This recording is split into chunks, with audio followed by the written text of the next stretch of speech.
বাংলাদেশে আল্লামা মামুনুল হক হাসিনাকে নমরুদ ও ফিরাউনের চেয়ে বিষাক্তক বলেছেন, এই বিষয়ে আপনার মত কি? দেখুন, তিনি অত্যাচারিত, তিনি জানেন কারাগারে তিনার সঙ্গে কি ধরনের অত্যাচার করেছে। তিনি একজন আলেম এবং মুহাদ্দিস, বড় আলেম এবং বড় মানুষের ছেলে।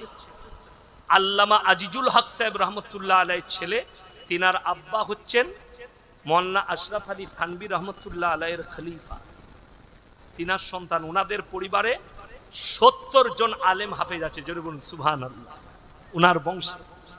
তো শুধু উনাকে নয়, উনার নামে রেপ কেস দিয়েছে। মেয়েগুলো হাসিনা তৈরি করে রেখেলো যে তোরা বলবি হ্যাঁ আমাদেরকে রেপ করেছে।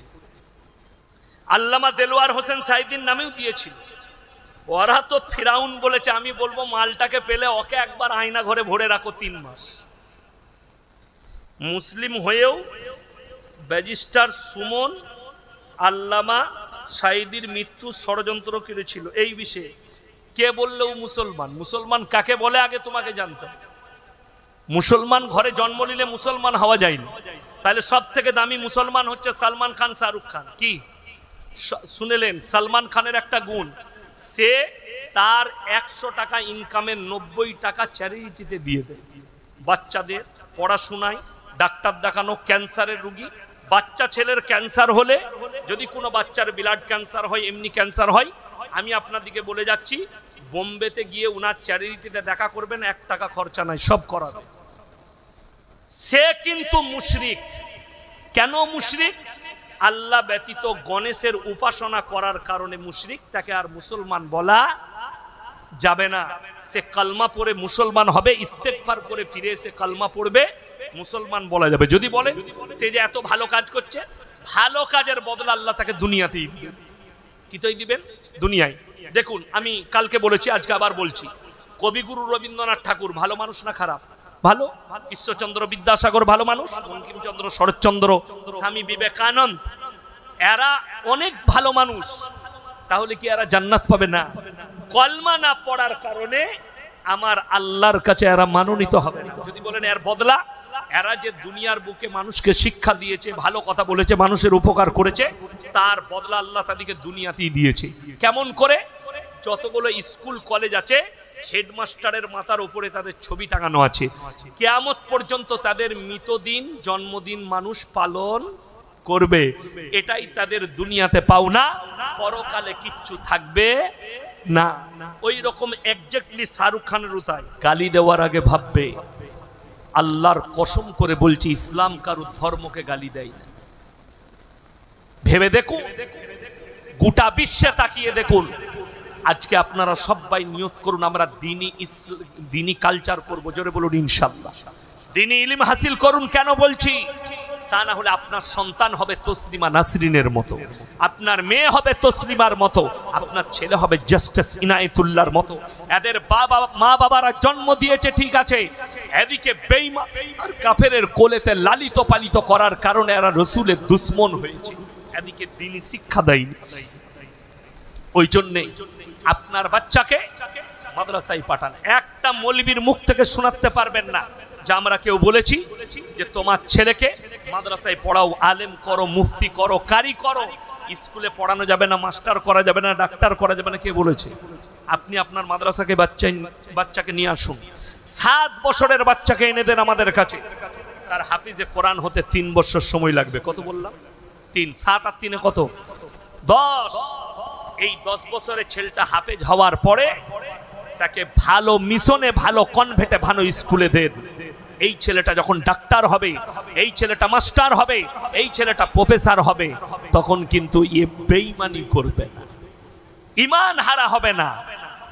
আজকে আপনারা আছেন, বলুন ঘুষ নেওয়া জায়েজ না না জায়েজ?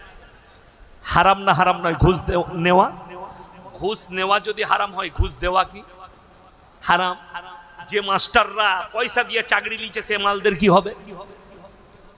হ্যাঁ, অনেক মাস্টারের পর গাল দিবে আমাকে, শুনলি কেন? ওই যে ঘাটা লাগছে। যারা টাকা দিয়ে চুরি করে চাকরি নিয়েছে, তোমরা ভাবো এটা হারাম কাজ করেছো। তুমি ঘুষ দিয়ে চাকরি নিয়েছো, তুমি জিজ্ঞেস করো কোন মুফতি যদি এখানে ফতোয়া দেয়, আমি জীবনে আর বক্তব্য দেবো না যে ঘুষ দিয়ে চাকরি নেওয়া যাবে। চুরি করে চাকরি নিয়েছো, ধোকা দিয়ে চাকরি নিয়েছো, পয়সা দিয়ে ঘুষ দেওয়াও হারাম, নেওয়াও হারাম, দুটোই হারাম। সেখানে তুমি লিপ্ত হয়েছো। শুধু তাই নয়, সুদ হারাম না হালাল? মুসলমান সুদ খায় না খায় না? কথা বলে না? খায়। আচ্ছা, এখানে যতগুলো মুসলমান আছেন সবাই জানে সুদ খাওয়া হারাম, সবাই জানে মদ খাওয়া হারাম। মুসলমান সুদও খাচ্ছে, সুদের কারোবারও করছে। মুসলমান মদ খাচ্ছে, মদের ব্যবসা করছে। মুসলমান গাঁজা খাচ্ছে, গাঁজার ব্যবসা করছে।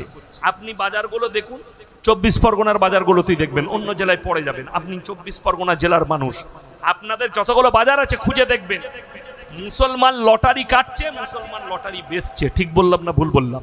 অথচ কাটাটাও হারাম, তার ব্যবসাটাও হারাম। এই দুটো কারবারই মুসলমান করছে। তার কারণ কি? এই হারাম হালালের ডিফারেন্সটাই জানে। আরে আমরা বারবার বলি ওয়াহাল্লাল্লাহুল বাইয়া ওয়া হাররামার রিবা, তোমাদের জন্য সুদকে হারাম করা হয়েছে আর ব্যবসাকে হালাল করা হয়েছে। আরে ব্যবসা করে খাও, হালাল জিনিস, কিন্তু তুমি তো হারামে মজা পেয়েছো, হালাল খাবে কি করে? মুসলমানদের ছেলেরা এই দেখবেন আপনাদের 24 পরগনা থেকে অনেক গাড়ি যায় আমাদের ওখানে বালির ঘাট, বালি লোড করতে। ঠিক বললাম না ভুল বললাম? বালি আনতে যায়। আমাদের বর্ধমানেরও গাড়ি আসে প্রচুর বালি নিয়ে। আপনাদের এখানে মুসলমানদের ছেলে লরি চালাচ্ছে, হাই রোডে দাঁড়িয়েছে, হোটেলে ঢুকেছে, ঢুকেই বলছে এক বোতল মদ দে ভাই। মদ খাওয়া হয়ে গেল, বলছে দাদা এরপর মুরগির গোশ আর রুটি নিয়ে এসো। সে বেচারা মুরগির গোশ আর রুটি আনতে গেছে, তখন বলছে মুরগিটা জবাই না কাটা, মানে মার হারাম করকে জুতো করে। আচ্ছা, যে মদ খেলো তার আর ওইটা দেখে লাভ আছে? কাটা না গুটা। এই হচ্ছে মুসলমানের হাল। কারণ কি? তার কাছে দ্বীনি ইলম নাই। অতটা দ্বীনি ইলম হাসিল করতে হবে। মৌলবি হওয়ার প্রয়োজন নেই, মুফতি কারি হওয়ার প্রয়োজন নেই। কারি, মুফতি, বক্তা, মুকাররির, মুফাসসির, মুহাদ্দিস, এগুলো সব আল্লাহ দেওয়া নিয়ামত। আমাদের অনেক সাথী পড়েছে 24 পরগনায়। আমার গাদা সাথী আছে। বুড়িপুকুর মাদ্রাসা যেখানে আছে ওইখানে আমি যখন গুজরাটে পড়তাম কাফলেতায়, মোল্লা রওশন সাহেব যেতেন আমাদের কামরায় দেখা করতেন, মাঝে মাঝে মেহমানখানায় থাকতেন কাফলেতাতে। অনেক সাথী তখন 24 পরগনা।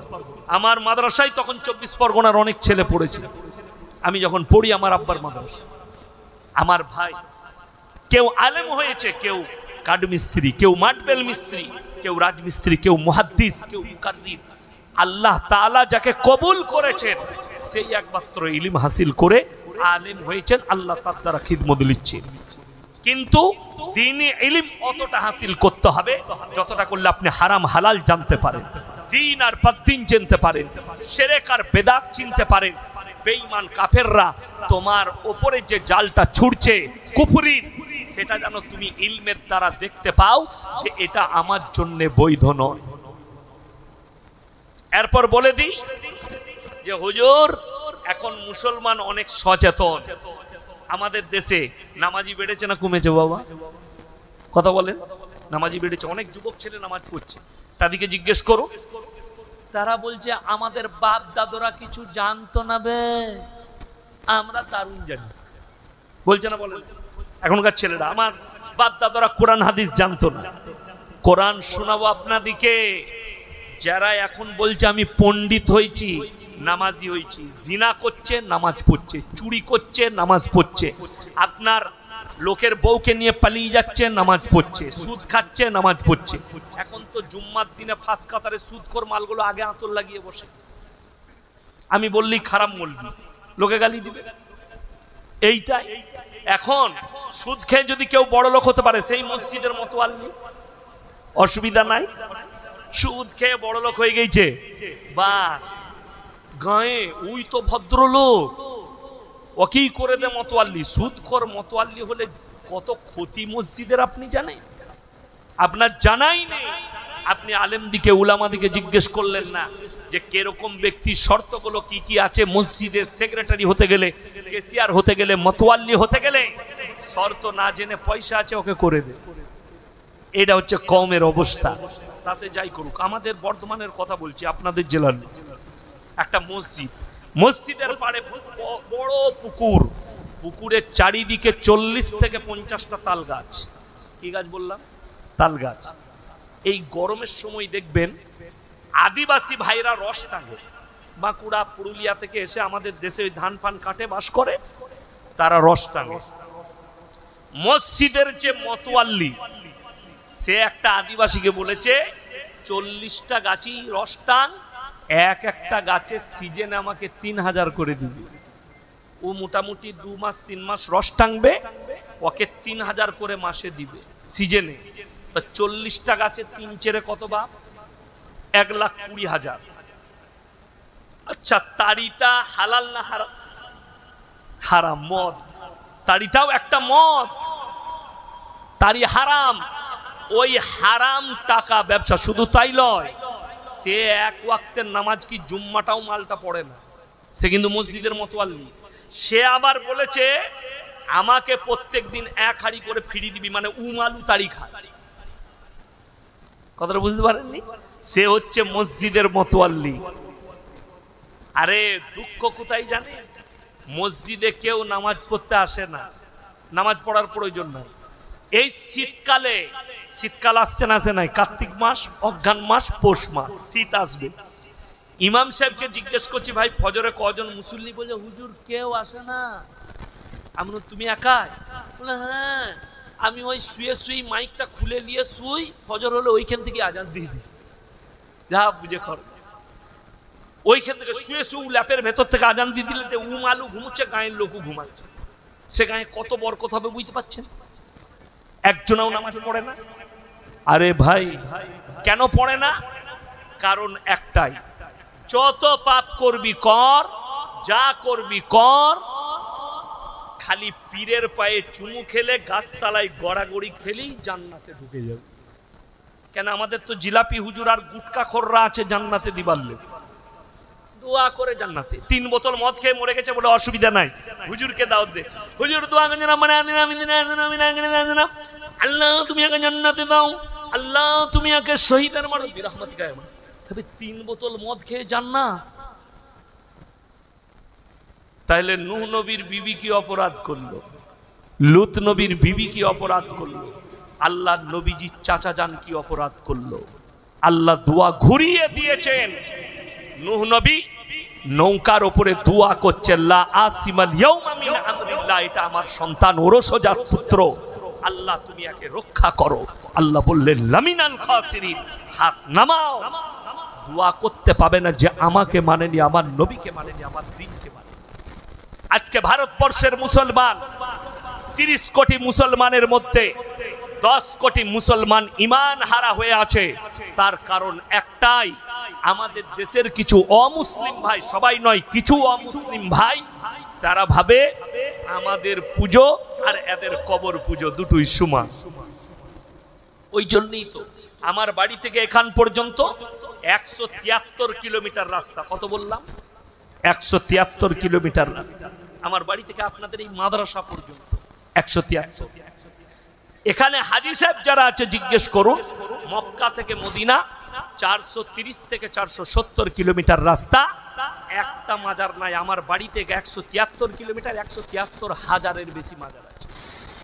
আপনি বলুন তো, কলকাতার যেটা সাঁতরাগাছি যাচ্ছে হাইওয়ে ধরার জন্য, ওই রোডটা কত সালে তৈরি হয়েছে? শেরশাহর আমলে। কার আমলে বললাম? শেরশাহর আমলে। কিন্তু অবাক হবেন, রোডের মধ্যেখানেই মাজার আছে। ঠিক বললাম না ভুল বললাম? কেন আছে? লরির ড্রাইভাররা এত ভালো, নামাজ পড়বে না, হারামখোর মদ খাবে, রোজাও রাখে না, নামাজও পড়ে না, লরি চালায়। ওরে বাবরে মখদুম বাবা,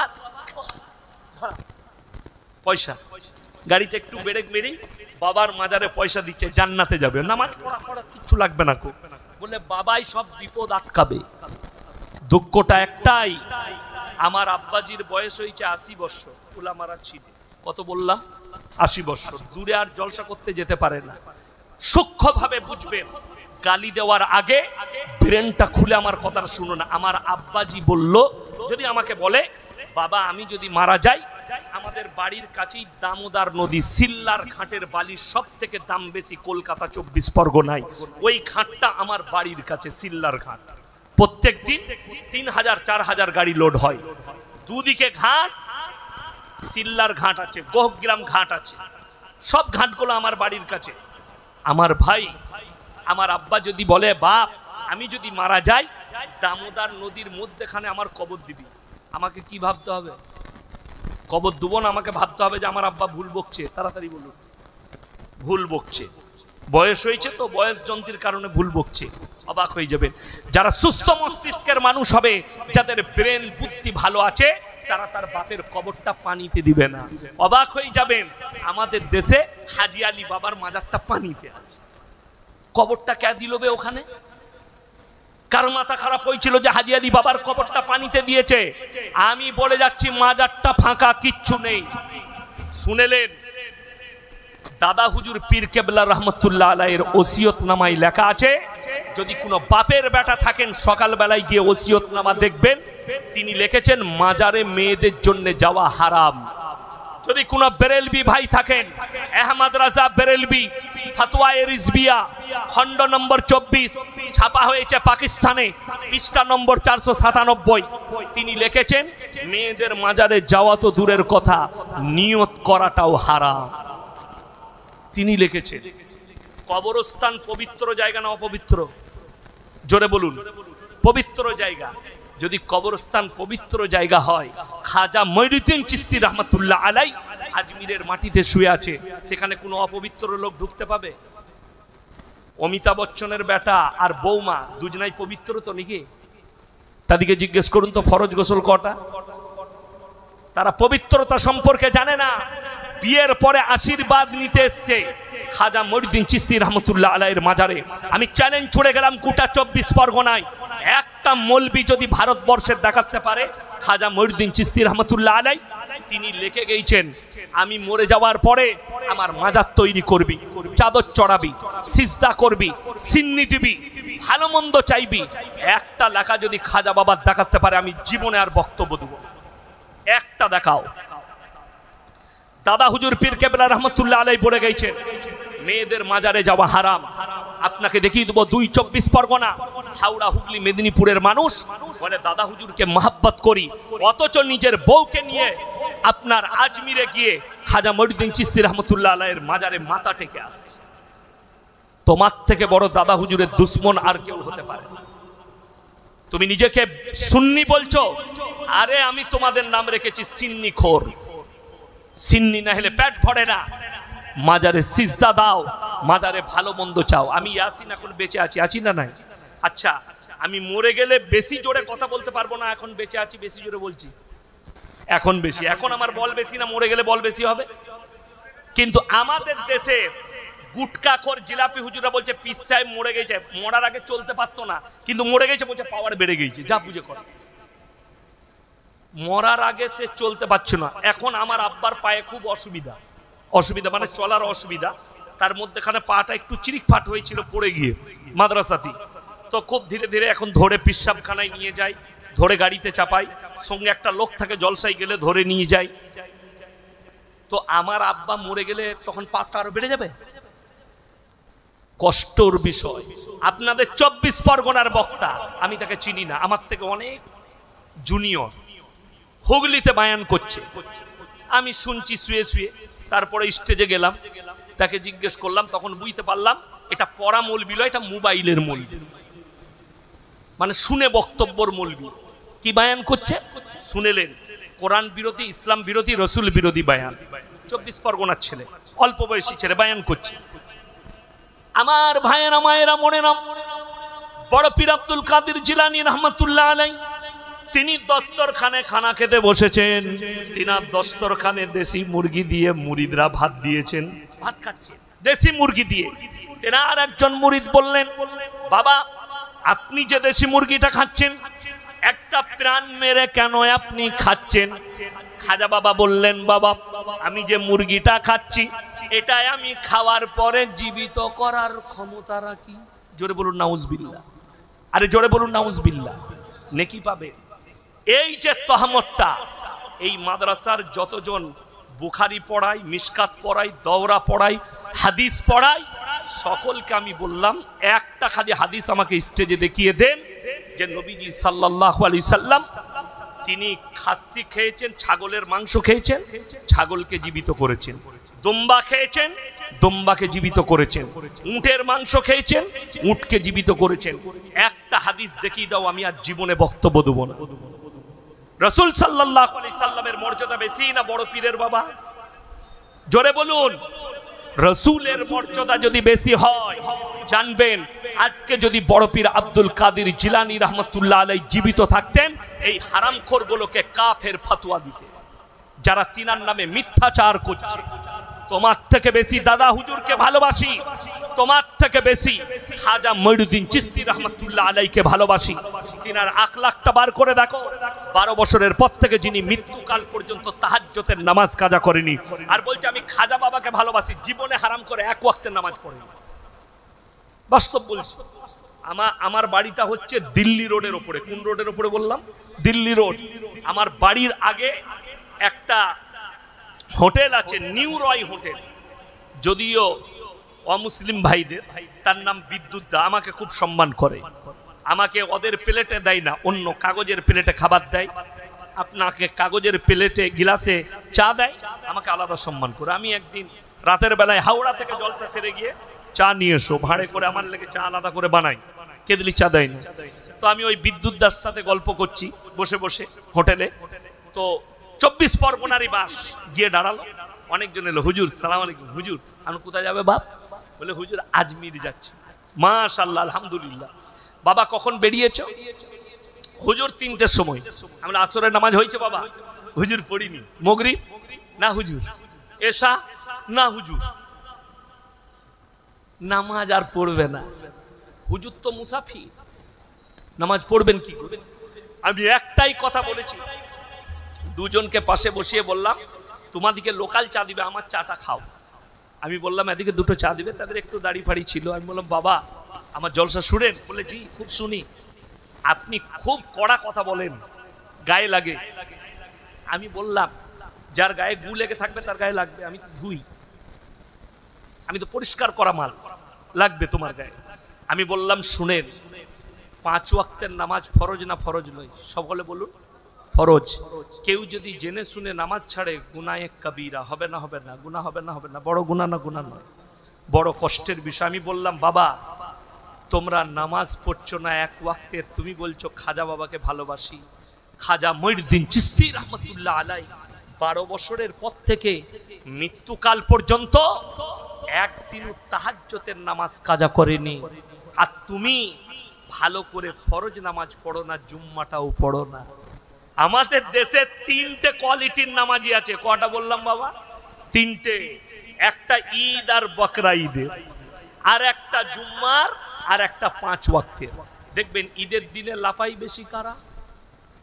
যারা জীবনে নামাজ পড়ে না তারা। কি বলে লাফায়? ঈদের নামাজ দাঁড়াবে তার 1 মিনিট আগে বলুন হুজুর এটা বলে দেন তো, নিয়তটা বলে দেন। কোন মালটা? যে জীবনে নামাজ পড়ে না সে বলছে নিয়ত। আর আমি বলছি নিয়ত বলা যাবে না। কেন? যারা 5 ওয়াক্তের নামাজ পড়ে তারা নিয়ত জানে না? জানে না বাবা? কথা বলে তারা জানে। যারা জীবনে নামাজ পড়ে না ও খালি ঈদ আর বকরা ঈদে। শ্বশুর একটা দামি তোয়ালি দিয়েছে, লেপটিয়ে চলে গেছে, হাজি সাহেবের পাশে দাঁড়িয়েছে। হাজি সাহেব মনে মনে করছে শালা এত দামি মুসল্লি এলো কোথা থেকে। ফ্যান্টুসিয়া আতর লাগিয়েছে জামাতে, জামাটাও শ্বশুরের, লুঙ্গিটাও শ্বশুরের, আর আন্ডার প্যান্টটাও শ্বশুরের, আর তোয়ালিটাও শ্বশুরের। ও তো শ্বশুরেরটাই চলে। আমার ভাই বড় কষ্ট লাগে। ওই যে হুজুর নিয়ত বলে দেন, আপনারা ইমানদারির সঙ্গে বলবেন। কেউ যদি আলেম দিকে জিজ্ঞেস করুন, আলেমরা আছে, কেউ যদি নিয়ত না জানে সে শুধু যদি বলে ইমামের, এই ইমামের পেছনে আমি ঈদুল ফিতরের নামাজ পড়ছি, মুখ আমার কাবা শরীফের দিকে ওয়াস্তে আল্লাহর নামাজ হয়ে যাবে। কিন্তু কেউ যদি সানা না জানে, কেউ যদি রুকু সিজদা তসবিহ না জানে, আত্তাহিয়াতু না জানে, দরুদ শরীফ না জানে, দুআয়ে মাসুরা না জানে, আর না চেষ্টা করে শিখার, তার জন্য কি হবে? নামাজ হবে? তাহলে নিয়ত নিয়ে কি করবি বে? ভুলে খাবি? আমি যেখানে নামাজ পড়াই 15টা গ্রাম আমার পেছনে নামাজ পড়ে, একজন এসে কানে কানে বলছে হুজুর এই নিয়ারটা বলে দিবেন। তো আমি না মোটেই বলবো না, কি করবি কর। বলছি হুজুর অনেকজন জানেন। আমি ভাই তাদের এমনি নামাজ হবে না, তুই যা, তারা মাথা ঠুকে এমনি ঘর চলে যা, তারা তো আর কাল থেকে আসবে না, জোহর থেকেই মালকে খুঁজে পাওয়া যাবে না। ওই জন্যই আমাদের দেশের নামাজির কোয়ালিটি গাদা, জুম্মার নামাজি। আবার সব থেকে বড় কষ্ট লাগে কি, দেখবেন গ্রামে জানাজা হয় না, হয় না, মাইয়াত হয়েছে, গ্রামে এলান হয়েছে জোহরের নামাজের পরে অমুক চাচার জানাজার নামাজ হবে, এলান হয়ে গেল। যারা নামাজি তারা নামাজ পড়ছে, কিছু মাল আছে জীবনে নামাজ পড়ে না, উজু করে হারাম করে দাঁড়িয়েছে, ও খালি জানাজা পড়বে। ঠিক বললাম না ভুল বললাম? তোকে কে বললো তোকে জানাজা পড়তে হবে? আচ্ছা মসজিদের সামনে দাঁড়িয়ে থেকে উজু করে কেউ যদি ইন্তেজার করে জেনে শুনে চোখের সামনে নামাজ কাজা করে, গুনাহ আছে না নাই? গুনাহ আছে। আমার ভাই দুঃখের বিষয়, আপনি রসুলকে চিনতে পারলেন না। রসুলের আখলাক যেগুলো ফরজ, যেগুলো ওয়াজিব, যেগুলো কার্যকারী, সেটা আপনার মধ্যে এলো না। যেগুলো নিয়ে কোনো ইসলামে মারামারি নাই, আপনারা সেগুলো নিয়ে মারামারি।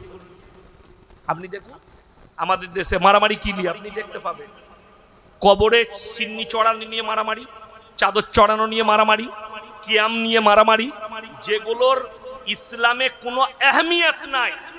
আর অথচ যেটার আহমিয়ত আছে, আমার রসুল বলেছেন যার নামাজ নাই তার ইসলাম নেই, অথচ নামাজ নিয়ে মারামারি নেই। আপনি দেখুন এক একটা বক্তা আছে স্টেজে চেপেছে, কোনো নাই, খালি খালি বড় পীরের কাহিনী পেলি, নামাজের কথা বল, রোজার কথা বল, সুদের কথা বল, হারাম হালালের কথা বল, সমাজকে একটু হিদায়াতমূলক কথা শোনাও। বাপ দাদর গল্প শুনিয়ে সমাজ শেষ হয়ে গেল। আর আমাদের দেশের লোক কি ভালোবাসে বলুন তো? সুর। হুজুর সুর করে বক্তব্য দিবে, বুঝলেন? মেয়েরা বলে কি সুরলো, হুজুর 3 কিলোমিটার টানছে, বুঝলি কি? বলে কিছু বুঝি নাই, হুজুরের সুরটা ভালো ছিল। দেশ সমাজটা শেষ হয়ে গেল, সমাজে কিচ্ছু পেল না কল্যাণ। আজকে বলে দিই, বেঈমান কাফেররা আপনার মাথা চড়ে বসেছে, তার কারণ একটাই, আমরা আমাদের সমাজকে দ্বীনি শিক্ষা দিতে পারি। তাদেরকে দ্বীনি শিক্ষা দেয়নি, তাদেরকে হারাম হালালটা বুঝাইনি। আমি গুজরাট থেকে প্রোগ্রাম করে শতাব্দী এক্সপ্রেসে আসছি, আমার পাশে সিটে একজন সাধু বসেছে, বড় বড় চুল, অমুসলিম ভাই। আমাকে বলছে কাহা জানা है? আমরা মুম্বাই। বলছে मैं भी जा रहा हूँ, आप भी जा रहे हैं हाजी अली बाबा के मजार पे। मैं जाता हूँ तो हमारे दिल में चैन और सुकून आता है, बड़ी मजादार जगह है। আমাকে বলছে आप भी जा रहे? हम बोले नहीं, जिसका अल्लाह नहीं है उसका हाजी अली बाबा मजार है, मेरा अल्लाह है, मेरा मजार नहीं। আমাকে বলছে आप टेढ़ा लाइन का, हम तू सबसे बड़ा टेढ़ा। बोले क्यों? हम तो भगवान पे विश्वास करते कि उस पे। वो तो জানে দুটোই মালে আয়। যাদের মনে মনে হচ্ছে কবরে ভালো মন্দ চাওয়া যায়, শুনেলেন। যারা মনে করছেন মেয়েরা কেন মাজারে যেতে পাবে না, তাদেরকে বলে দিই, আপনাদের এখানে এই বারুইপুর থানায় মানুষ মারা গেলে, স্বামী মারা গেলে স্ত্রী কবরস্থানে যেতে পায়? যেতে পাবে? বাপ মরে গেলে বিটি যেতে পাবে? তাহলে ইয়াসিন মারা গেছে আমার কবরে, তোমার বউ কি করে যাবে? কথাটা বুঝতে পেরেছেন না পারেননি?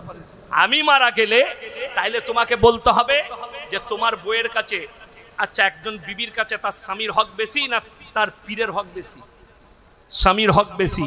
তাইলে স্বামীর হক যদি বেশি হয়, তাইলে ইয়াসিনের স্বামীর কবরে যাবার অর্ডার নাই, ইয়াসিনের কবরে কি করে যাবে? শুধু তাই নয়, চলুন, যারা বলছে কবরে ভালো মন্দ চাওয়া যাবে, আমি সেদিন একটা বক্তব্য দিয়েছি। ঝাড়খণ্ডের একজন বক্তা আছে, তার নাম হচ্ছে মুফতি জাহাঙ্গীর জিলাপি হুজুর। তো আমার ভাই, এদের জন্য সমাজ কিন্তু নষ্ট হচ্ছে।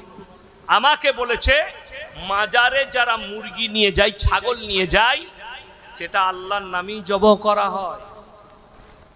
কার নামে জবাহ করা হয়? আল্লাহর নামে। আমি বলে যাচ্ছি, কেউ যদি বলে এটা দাতা বাবার নামে মুরগিটা দিলাম, ছাগলটা দিলাম অমুক বাবার নামে, কবরের নামে, গাছের নামে, মাজারের নামে, অমুক বাবার নামে, তারপরে যদি 1000 বার বিসমিল্লাহ বলে জবাহ করে, তাও বৈধ নয়। কেন? আল্লাহ কোরআনে বলেছে। সেদিনে আমাকে একটা প্রশ্ন একজন করলো যে ভাই পুজোর প্রসাদ খাওয়া যাবে কিনা। আমি বললাম হারাম। কেন হারাম? আমি বললাম যে আপনারা জানেন কেন হারাম? একজন বাবাজি বলছে সেখানে গোবর আর মুতের ছিটে দেওয়া হয়। আমি বললাম এটা আমি জানি না দেয় কিনা, নাও দিতে পারে। তো আমি তাকে বললাম যদিও দিয়ে থাকে আমি ওপরের মালগুলো ফেলে দিব, তলারগুলো কি হবে? কথাটা বুঝতে পেরেছেন না পারেনি? প্রশ্ন এটা আমার, যে আপনি যদি বলেন গোবর আর মুতের ছিটে দেওয়ার কারণে খাওয়া যাবে না, যদিও দেয় না মনে হয় কিংবা দেয়, সেটা তাদের ধর্মের ব্যাপার, দিতে পারে, তুলে ফেলে দিলাম, তলার গুলো খাওয়া যাবে না, যাবে না। তিনি চুপ হয়ে গেলেন, বলে এরপর আমি জানি না। এমন তোমার দমটা ওইখান পর্যন্ত শেষ, চলো কোরআনে চলো, কোরআন কি বলছে? ইন্নামা হাররামা আলাইকুমুল মাইতাতা ওয়াদ দামা ওয়াল